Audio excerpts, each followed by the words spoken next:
नमस्ते मेरे प्रिय मित्र, अंदर आइए, बैठ जाइए और रात को आपको ऐसे गले लगाने दीजिए जैसे वो कोई गर्म और परिचित चीज हो। आपको अभी कहीं जाने की जरूरत नहीं है। आपको कुछ भी करने की जरूरत नहीं है। बस सांस लीजिए और अपने शरीर को उस जगह में धीरे धीरे डूबने दीजिए जहां आप आराम कर रहे हैं। और मुझे आपको एक कहानी सुनाने दीजिए। यह एक शांत, धीमी कहानी है। उस तरह की कहानी जो कहीं पहुंचने की जल्दी में नहीं होती, बल्कि बस धीरे धीरे चलती है। जैसे आप सुबह के समय एक खेत से गुजरते हैं, जब ओस अभी भी घास पर टिकी होती है और पूरी दुनिया मानो धीमी, कोमल हो जाती है। यह एक ऐसे पल की कहानी है जिसने मुझे बदल दिया। शोर शराबे वाले तरीके से नहीं, न ही उस तरह से जिसे दूसरे बाहर से देख सकें। लेकिन उस दोपहर मेरे भीतर कुछ बदल गया था। जैसे एक दरवाजा हल्का सा हिलता है जब आप अंततः सही चाबी ढूंढ लेते हैं। धीरे धीरे, एक हल्की टक की आवाज के साथ, और फिर सब कुछ पहले से थोड़ा अधिक खुल जाता है। मेरा नाम अर्जुन है, अर्जुन सिंह, और जब ये कहानी शुरू होती है तब मैं लगभग 11 साल से शहर की बस चला रहा था। अगर आप कर सके तो मेरी कल्पना कीजिए। मैं कोई बहुत लंबा आदमी नहीं हूं, कभी नहीं था। अच्छे दिनों में लगभग 1.73 मीटर चौड़े कंधे जो मुझे बस ड्राइवर बनने से पहले के वर्षों की मेहनत से मिले, और उंगलियों के जोड़ों पर थोड़ी खुरदुरी हथेलियां। इस इलाके की ठंडी सर्दियों की वजह से उत्तर प्रदेश में मेरा चेहरा ऐसा है जिसे लोग हमेशा शांत बताते हैं, भले ही अंदर से मैं हमेशा शांत न रहूं। मेरी माँ कहा करती थी कि मैं ऐसा दिखता हूं जैसे जन्म से ही किसी चीज के साथ समझौता कर चुका हूं। मुझे नहीं पता कि वह तारीफ थी या नहीं, लेकिन मैंने उसे अपने साथ रखा है। मैं एक छोटे शहर में रहता हूं और अपनी जिंदगी का ज्यादातर हिस्सा वहीं बिताया है, जिसका नाम मेरठ है। यह उत्तर प्रदेश के मध्य क्षेत्र में स्थित है। ऐसा स्थान जहां कोई प्रसिद्ध क्षितिज या ऐसा कोई स्थल नहीं है जिसे देखने के लिए लोग घंटों गाड़ी चलाकर आएं। लेकिन वहां मुख्य सड़कों के किनारे पुराने ओक के पेड़ों की कतारें हैं, और शहर के पूर्व में चुपचाप बहती एक चांदी सी चमकती नदी है। साथ ही ऐसे मोहल्ले जहां लोग अब भी अपने बरामदों से एक दूसरे को हाथ हिलाकर अभिवादन करते हैं। ये चमकदार नहीं है, लेकिन यह मेरा है। मेरी बस रूट 14 शहर के पश्चिमी हिस्से से शुरू होती है, केंद्र से होकर गुजरती है और फिर पूर्व की ओर जाती है, जहां आवासीय सड़कें अधिक शांत हो जाती हैं और घरों के आंगन बड़े होते हैं। पूरे रूट को एक तरफ जाने में लगभग 45 मिनट लगते हैं। मैं उस चक्र को हर दिन 6 बार चलाता हूँ, सप्ताह में 5 दिन, और शनिवार को कभी कभी अतिरिक्त शिफ्ट भी ले लेता हूँ अगर कोई छुट्टी पर हो। मैं उस रूट को इतना अच्छी तरह जानता हूँ कि आंखें बंद करके भी चला सकता हूँ। मुझे उन गड्ढों का पता होता है शहर के उन्हें ठीक करने से पहले, और यह भी कि वे ठीक होने के बाद कहाँ फिर से उभर आते हैं। मुझे पता है कौन सी ट्रैफिक लाइट लंबा इंतजार करवाती है और कौन सी जल्दी बदल जाती है। मुझे उस रूट की खुशबू तक पता है। हाईवे ओवरपास के पास धुएं की गंध, चांदनी चौक की बेकरी से आती ताज़ी रोटी की महक, और डीजल व पुराने सीट कवर की मिली जुली गंध, जो बस में हमेशा बनी रहती है, चाहे उसे कितनी ही बार साफ क्यों न किया जाए। और मैं वहाँ के लोगों को भी जानता हूँ, हमेशा नाम से नहीं, बल्कि उनके चेहरों से, उनकी आदतों से, और उस समय से जब वे दिन में बस पर चढ़ते हैं। एक बुजुर्ग महिला है जो नीली जैकेट पहनती है, हमेशा सुबह 8:15 पर नीम स्ट्रीट से चढ़ती है, हमेशा दाईं और तीसरी सीट पर बैठती है, और हमेशा अपनी बांह के नीचे एक क्रॉसवर्ड की किताब दबाए रहती है। एक आदमी है जो अस्पताल में काम करता है, ऐसा मेरा अनुमान है। उसके व्यवहार से, थका हुआ लेकिन सावधान, वो अंतिम स्टॉप तक जाता है, कभी फोन से नजर नहीं उठाता, लेकिन उतरते समय हमेशा धन्यवाद कहता है। वहां स्कूल जाने वाले बच्चे हैं, स्ट्रोलर के साथ माताएं हैं, और पीछे की सीटों पर बैठने वाले किशोर हैं, जो इतना धीमा संगीत बजाते हैं कि मैं आधिकारिक तौर पर शिकायत नहीं कर सकता। मैं उन लोगों से उसी तरह प्यार करता हूं जैसे आप किसी साधारण और हमेशा मौजूद चीज से कर सकते हैं। मुझे उनकी ज्यादातर कहानियां नहीं पता, लेकिन वे मेरे दिनों का हिस्सा हैं, और मैं भी उनके दिनों का हिस्सा हूं। और उस सब में एक तरह का प्रेम था, मेरा ख्याल है, एक शांत, निःशब्द प्रेम। मुझे आपको उस समय के अपने जीवन के बारे में थोड़ा बताना चाहिए, क्योंकि मुझे लगता है कि यह समझना जरूरी है कि उस दोपहर उस छोटी लड़की ने मुझे इस तरह क्यों छू लिया। वो अक्टूबर का महीना था, अक्टूबर का एक बुधवार, और पेड़ों के पत्ते कुछ हफ्तों से रंग बदलने लगे थे। मुझे ये याद है क्योंकि उस साल बिरवुड एवेन्यू के ओक के पेड़ गहरे तांबे लाल रंग में बदल गए थे, और हर बार जब मैं दोपहर में उस मोड़ से गुजरता था, पूरी सड़क मानो भीतर से चमक उठती थी। उत्तर प्रदेश में पतझड़ उदास, भारी और ठंडा हो सकता है, लेकिन उस साल का अक्टूबर कोमल था, उस तरह का कोमल जिसमें गर्म दोपहरें, ठंडी शामें होती हैं, और हवा में जलती लकड़ी की खुशबू के साथ हल्की सी मीठी, मसालेदार सुगंध घुली रहती है। जैसे दुनिया धीरे धीरे खुद को समेट रही हो सर्दियों की तैयारी में। उस समय मेरा जीवन ठीक ठाक था, स्थिर था। यही सबसे सही शब्द है, स्थिर। पूरी तरह दुखी नहीं, लेकिन पूर्ण भी नहीं। लगभग 4 साल पहले मेरा तलाक हुआ था।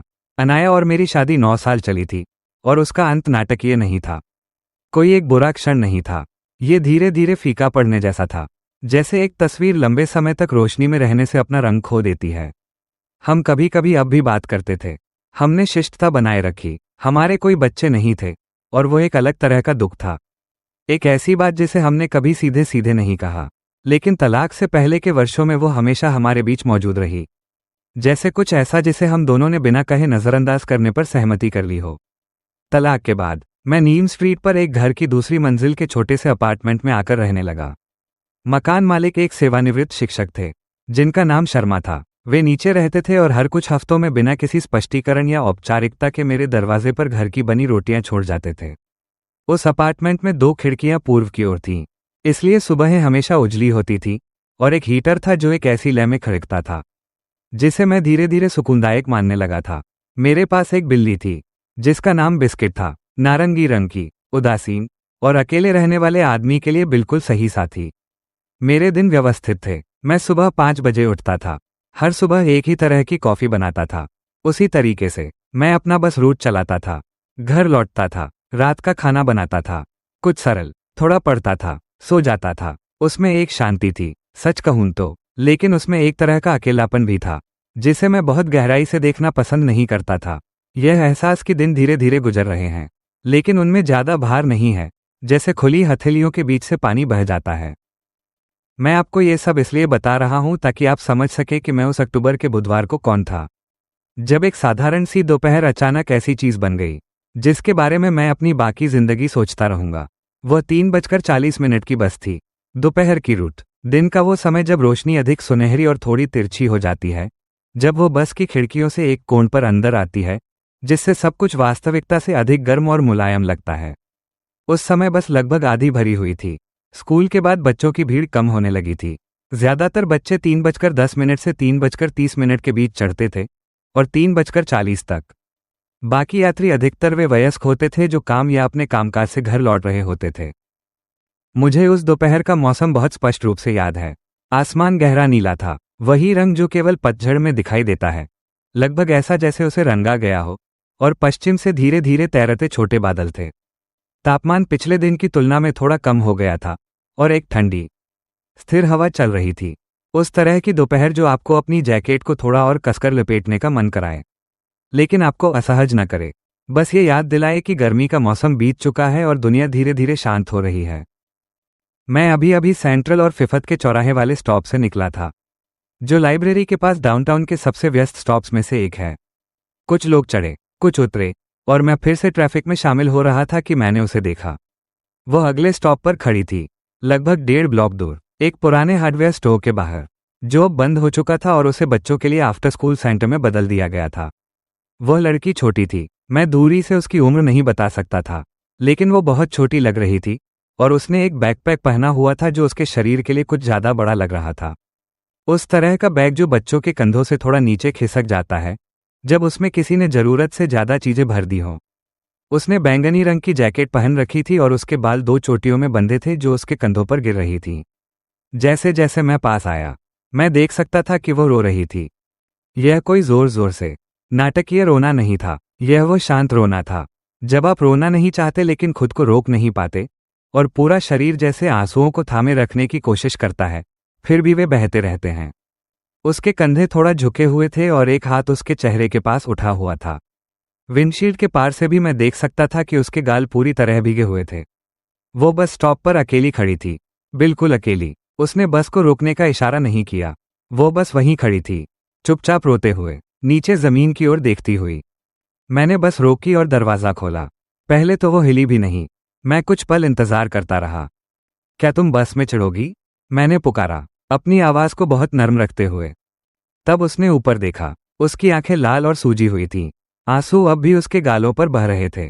उसने मुझे कुछ देर तक देखा, उस तरह की अभिव्यक्ति के साथ जो बच्चों के चेहरे पर होती है जब वे ये तय करने की कोशिश कर रहे होते हैं कि कोई अजनबी सुरक्षित है या नहीं।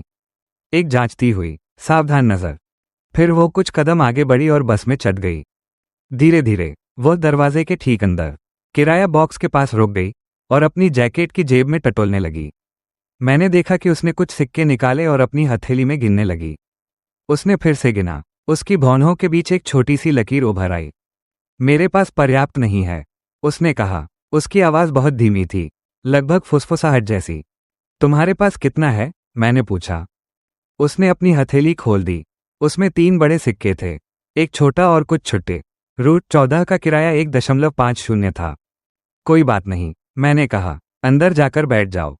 उसने फिर उसी सावधान नज़र से मेरी ओर देखा। मैं चोरी नहीं करना चाहती।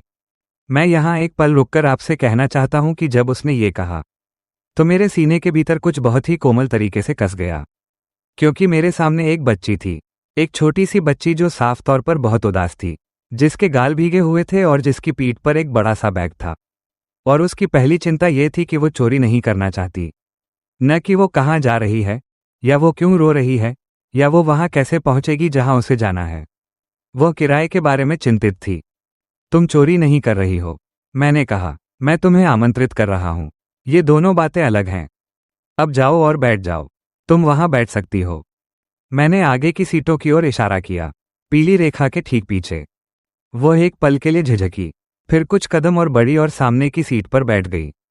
बैग उसकी गोद में रखा हुआ, उसके पैर लगभग फर्श को छू भी नहीं रहे थे।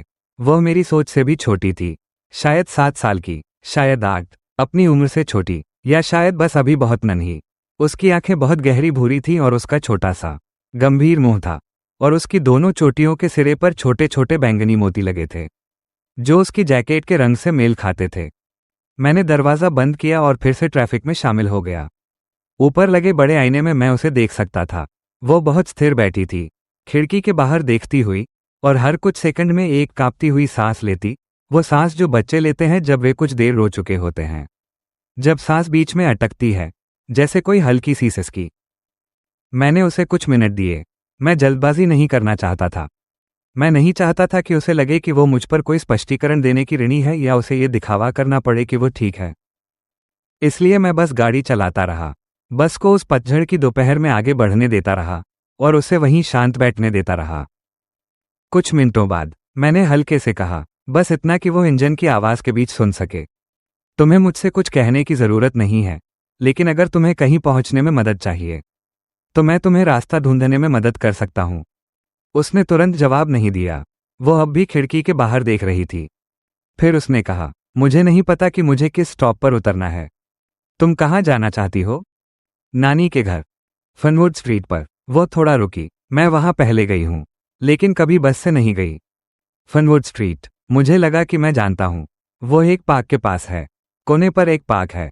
मुझे ठीक ठीक पता था कि वो किस जगह की बात कर रही है। फनवुड स्ट्रीट रिवरसाइड पार्क के समानांतर चलती है, शहर के केंद्र से लगभग 6 ब्लॉक पूर्व में।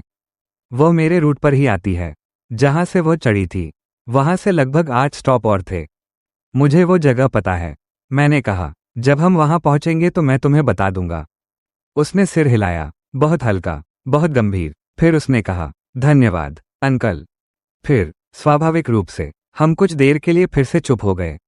बाहर अक्टूबर की दोपहर अपनी परिचित चाल में बह रही थी, लंबी, सुनहरी और कोमल, और सड़कों पर वो रोशनी कुछ ऐसा जादू कर रही थी कि सब कुछ असामान्य रूप से सुंदर लग रहा था। पुराने ईंटों की इमारतें, लाल और नारंगी पत्तों वाले पेड़, और फुटपाथों पर खिंचती लंबी पतली परछाइयां। एक साधारण दोपहर, फिर भी अजीब तरह से सुंदर। मैं अब भी आईने में उसे देखता रहा। वह लगभग रोना बंद कर चुकी थी। वो खिड़की के बाहर देख रही थी, एक ऐसे भाव के साथ जिसे मैं बस ध्यानमग्न कह सकता हूं, जैसे वो हर चीज को ध्यान से अपने भीतर कहीं सहेज रही हो। 1-2 स्टॉप के बाद उसने फिर से बात की। मैं रास्ता भटक गई थी। मैंने भी यही सोचा था। मुझे एक और बस लेनी थी, लेकिन मैं गलत बस में चढ़ गई। फिर मुझे पता चल गया कि यह गलत है तो मैं उतर गई।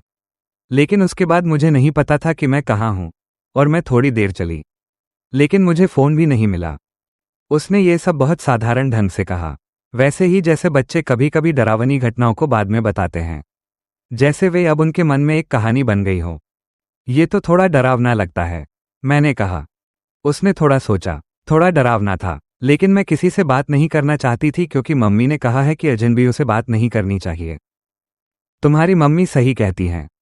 लेकिन अब बस ड्राइवर हैं, उसने कहा, अपने संसार की पूरी तरह तर्कसंगत सोच के साथ। मैं मुस्कुराया। हाँ, बस ड्राइवर थोड़े अलग होते हैं। मुझे भी ऐसा ही लगता है, उसने कहा, संतुष्ट लगते हुए। एक और स्टॉप बीत गया।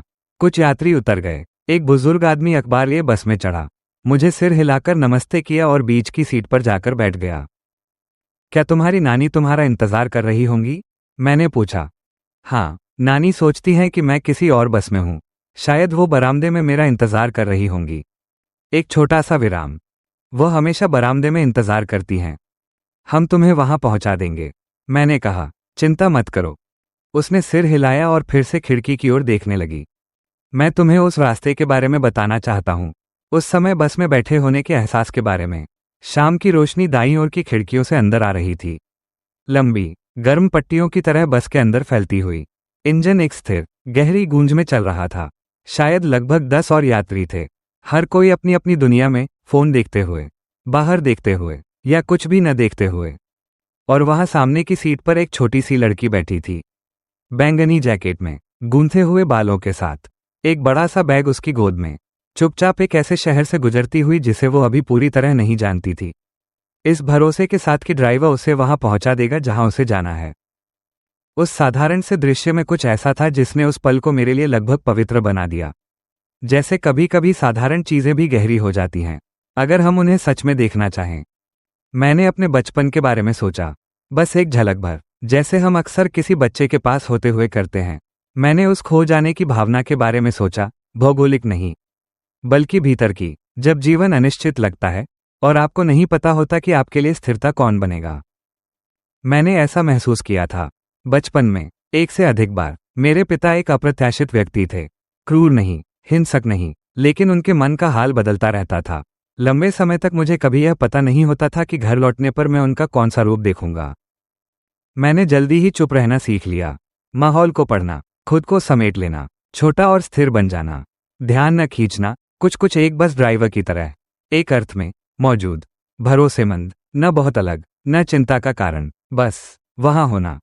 मैंने पहले कभी अपने काम को इस तरह नहीं सोचा था, लेकिन उस दोपहर की रोशनी में, आईने में उस लड़की को देखते हुए, मुझे अचानक एहसास हुआ, शायद यही वो चीज है जिसके लिए मैं सबसे अधिक उपयुक्त हूं। मौजूद रहना, स्थिर रहना, वो व्यक्ति बनना जो कहे, इधर आओ, बैठ जाओ, सब ठीक है, मुझे रास्ता पता है। उसमें भी एक अर्थ है। मैंने इसे पहले कभी इस तरह नहीं देखा था, लेकिन उस पल में देखा। आपका नाम क्या है? लड़की ने अचानक पूछा। अर्जुन, मैंने जवाब दिया। उसने थोड़ा सोचा, यह एक थोड़ा पुराना नाम है। हाँ, मैंने सिर हिलाया। मेरा नाम मेरे दादाजी के नाम पर रखा गया है। मेरा नाम कोरा है, उसने कहा, किसी के नाम पर नहीं, मम्मी को बस ये नाम पसंद है। यह एक सुंदर नाम है। मुझे पता है, उसने बहुत सादगी से कहा, बिना जरा सी भी शेखी के, जैसे ये बस एक साफ साफ सच हो। मैं फिर मुस्कुराया। बच्चों में कभी कभी एक खास बात होती है, वे ऐसी बातें कह देते हैं जो अगर बड़े कहें तो अहंकार लगे, लेकिन उनके मुंह से वे बस सच्चाई लगती हैं। कोरा को पता था कि उसका नाम सुंदर है, वैसे ही जैसे उसे पता है कि आसमान नीला है। बस ऐसा ही है। कोरा, मैंने कहा, अब तुम्हारे स्टॉप तक 4 ही स्टॉप बचे हैं। अब तुम्हें थोड़ा गर्म लग रहा है? मैं थोड़ी देर बाहर ठंड में थी, मैंने कहा। मैं ठीक हूं, उसने जवाब दिया, बस मेरे पैरों में थोड़ा दर्द हो रहा है चलने से। हाँ, ऐसे जूते पहनकर ज्यादा चलो तो ऐसा होता है। उसने नीचे अपने पैरों की ओर देखा। उसने सफेद स्नीकर्स पहने थे, बिल्कुल साफ, जिनके किनारों पर इंद्रधनुषी धारियां थीं। ये मेरे अच्छे वाले जूते हैं, उसने कहा। मैं इन्हें फोटो वाले दिन पहनती हूँ। आज फोटो डे था? हाँ, स्कूल में। उसने अपने कोट के सामने वाले हिस्से को दोनों हाथों से हल्के से सहलाया, एक छोटा, स्वाभाविक, गर्व से भरा हुआ इशारा। और मैंने अपना बैंगनी कोट भी पहना है। और वो छोटा सा विवरण कि उसने स्कूल के फोटो डे के लिए खुद को इतना सजा कर रखा था। बैंगनी कोट, इंद्रधनुषी जूते, बालों में बैंगनी मोतियों वाली चोटियां, और उसी दिन वो रास्ता भटक गई, मुझे एक बहुत ही मानवीय, बहुत ही कोमल तरीके से छू गया। हम खुद को संवारते हैं, कोशिश करते हैं, उन पलों के लिए तैयार होते हैं जिन्हें हम महत्वपूर्ण मानते हैं। और फिर जिंदगी, जैसे वो हमेशा करती है, हमें कहीं और ले जाती है, जहां जाने की हमने कल्पना भी नहीं की होती। तुम बहुत सुंदर लग रही हो, मैंने कहा। धन्यवाद अंकल, उसने जवाब दिया, एक छोटी सी गंभीर महिला की तरह। बस आगे बढ़ती रही। स्टॉप आते और चले जाते। बाहर की रोशनी अब धीरे धीरे गर्म सुनहरे रंग से बदलकर शाम की ठंडी मुलायम रोशनी में ढल रही थी, वो रोशनी जो हर चीज को शांत बना देती है। हम डाउनटाउन से गुजरे, लाइब्रेरी के पास से, पुराने कोर्ट हाउस के सामने से, और मेन स्ट्रीट की उस कैफे के पास से जहां मैं कभी कभी अपनी शिफ्ट के बाद रुकता हूं। फिर बस पूर्वी रिहायशी इलाके में मुड़ गई, जहां घर बड़े होते जाते हैं, आंगन चौड़े और पुराने पेड़ जिनकी जड़ें फुटपाथ को हल्का सा उठा देती हैं, अपनी शाखाओं से सड़क पर मेहराब सा बना देते हैं। क्या हम पास आ गए? कोरा ने सीधा बैठते हुए पूछा। हाँ, अब बस 2 स्टॉप और। उसने सिर हिलाया और खिड़की के पास झुककर ध्यान से बाहर देखने लगी। मैंने आईने में उसे देखा। उसका छोटा हाथ कांच पर टिका हुआ था। उसके होंठ हल्के हल्के हिल रहे थे, जैसे वो अपने आप से कुछ दोहरा रही हो। वहां पार्क है, वो अचानक बोल उठी। वो वही पार्क है, वो रिवरसाइड पार्क है। इसका मतलब तुम्हारा स्टॉप अगला ही है। वो तुरंत खड़ी हो गई, अपना बैग कसकर पकड़ते हुए, तैयार। हालांकि बस अभी रुकी भी नहीं थी। बस के पूरी तरह रुकने का इंतजार करो, मैंने धीरे से कहा। वो फिर बैठ गई, लेकिन सीट के किनारे पर, पूरा शरीर आगे की ओर झुका हुआ, उत्सुकता से भरा। मैंने फनवुड स्ट्रीट पर बस रोकी और दरवाजा खोल दिया। कोरा लगभग सीढ़ियों पर खड़ी हो चुकी थी, बस पूरी तरह रुकने से पहले ही। यही है ना? उसने बाहर देखते हुए पूछा। ये फनवुड स्ट्रीट है, मैंने कहा। तुम्हारी नानी का घर किस दिशा में है, क्या तुम्हें पता है? उसने माथा सिकोड़कर सोचा। वो घर जिसमें लाल दरवाजा है, पार्क के पास। मैंने बाहर देखा। हम फनवुड के उस हिस्से में थे जो पार्क के पास था। तो तुम्हें उस तरफ जाना है, मैंने इशारा किया। तुम्हें याद है घर किस दिशा में है? उसने ऊपर देखा, फिर सड़क की ओर, थोड़ा सोचते हुए। उस तरफ। उसने दक्षिण की ओर इशारा किया। मुझे लगता है सामने एक बड़ा पेड़ है।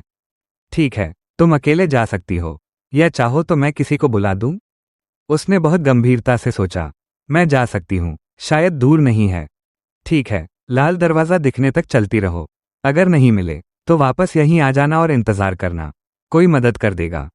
उसने सिर हिलाया, बहुत ही गंभीरता से। फिर उसने मेरी ओर देखा। उसकी गहरी भूरी आंखें स्थिर और गहरी थीं। उस पल में उसने मुझे सामान्य से ज्यादा देर तक देखा, जैसे वो मेरे चेहरे को याद रखने की कोशिश कर रही हो। धन्यवाद अंकल अर्जुन, उसने कहा, मुझे बस में चढ़ने देने के लिए, जबकि मेरे पास पूरे पैसे नहीं थे। कभी भी, मैंने जवाब दिया। वो मुड़ी और नीचे उतर गई। मैंने खुले दरवाजे से उसे देखा। उसने फुटपाथ पर कदम रखा, दोनों ओर देखा, फिर दक्षिण की ओर चलने लगी, उसका बैग उसकी पीठ पर, और बैंगनी कोट ढलती हुई शाम की रोशनी में हल्के से चमकता हुआ। वो उद्देश्य के साथ चल रही थी, छोटे लेकिन स्थिर कदम। न जल्दी, न हिचकिचाहट। मुझे दरवाजा बंद करना था। मेरा शेड्यूल था, और स्टॉप थे, और यात्री थे जिन्हें अपनी अपनी जगह पहुंचना था। इसलिए मैंने दरवाजा बंद किया और ट्रैफिक में वापस शामिल हो गया। लेकिन मैं साइड मिरर से उसे देखता रहा, जब तक कि कोरा, छोटी सी, बैंगनी सी, दृढ़ मोड़ के पीछे ओझल नहीं हो गई। मैं तुम्हें बताना चाहता हूं कि उस पल मुझे कैसा लगा। यह कोई तीव्र भावना नहीं थी, ऐसा कुछ नहीं जो सांस रोक दे या दिल की धड़कन तेज कर दे। यह उससे कहीं शांत था, जैसे आप कोई ऐसी चीज नीचे रख दे जिसे आप बहुत लंबे समय से उठाए हुए थे, और उसे छोड़ने के बाद ही आपको एहसास हो कि वो कितनी भारी थी। एक हल्कापन, एक छोड़ देना। मैं कुछ अपने साथ लिए हुए था, शायद एक धीमी, पुरानी उदासी, इतनी पुरानी कि मैं उसे पहचानना भी भूल गया था। दिनों की खालीपन। यह एहसास कि मैं जी तो रहा हूं, लेकिन जैसे बस चलता जा रहा हूं। मैं काम करता था, मैं भरोसेमंद था, अपनी बस की तरह, लेकिन कहीं, उस टूटे हुए विवाह के बाद के वर्षों में, मैं खुद को एक इंसान से ज्यादा एक साधन जैसा महसूस करने लगा था। एक ऐसा साधन जो दूसरों की जिंदगी को आगे बढ़ाता है, जबकि अपनी जिंदगी को कहीं खड़ा छोड़ देता है, इंतजार में। लेकिन कोरा, अपने बैंगनी कोट के साथ, अपने फोटो डे वाले जूतों के साथ, और उस अटूट विश्वास के साथ कि बस ड्राइवर अजनबियों से अलग होते हैं, कि उन पर भरोसा किया जा सकता है। वो मेरी बस में चढ़ी, गालों पर आंसू लिए, पूरे पैसे बिना, बस एक धुंधले से पते के साथ, और उसने मुझ पर भरोसा किया कि मैं उसे वहां पहुंचा दूंगा। और मैंने ऐसा किया। बस इतना ही, एक साधारण बात, एक ऐसी चीज जो मैं हर दिन करता हूं, लोगों को वहां से जहां वे हैं। वहां तक ले जाना जहां उन्हें होना है। लेकिन उस दोपहर, अक्टूबर के उस बुधवार को, वो कुछ और बन गई। वह पूर्ण हो गई। वह अर्थपूर्ण हो गई। जैसे साधारण चीजें अचानक गहरी हो जाती हैं जब आप उन्हें सच में देख लेते हैं। मैंने अपनी शिफ्ट पूरी की। मैं स्टॉप पर रुकता रहा। लोगों को उनके घर पहुंचाता रहा। मैं परिचित चेहरों को शुभ संध्या कहता रहा। नीली जैकेट वाली महिला को धन्यवाद देता रहा जो अपना क्रॉसवर्ड लेकर चलती है, और उस थके हुए आदमी को सिर हिलाकर नमस्ते करता रहा। शायद डॉक्टर, नर्स या कोई ऐसा जो दूसरों को ठीक करता है, जो अभी अभी अस्पताल की लंबी शिफ्ट से लौटा था। और जब मैं 6:30 पर डिपो पहुंचा, इंजन बंद किया और उस अचानक आई खामोशी में कुछ देर बैठा रहा। लंबे समय बाद पहली बार मुझे लगा कि मैं फिर से खुद हूं। मैं घर गया। मैंने पास्ता बनाया, एक साधारण सा भोजन, जैतून के तेल, लहसुन और फ्रिज में बचे हुए सामान के साथ। मैं रसोई की मेज पर बैठा, धीरे धीरे खाता रहा, खिड़की के बाहर देखता हुआ। नीम स्ट्रीट पर स्ट्रीट लाइट गीली सड़क पर पीली रोशनी का एक छोटा सा घेरा बना रही थी, क्योंकि उससे पहले हल्की बारिश हुई थी। और सब कुछ एक बहुत ही हल्के तरीके से थोड़ा और गर्म लगने लगा।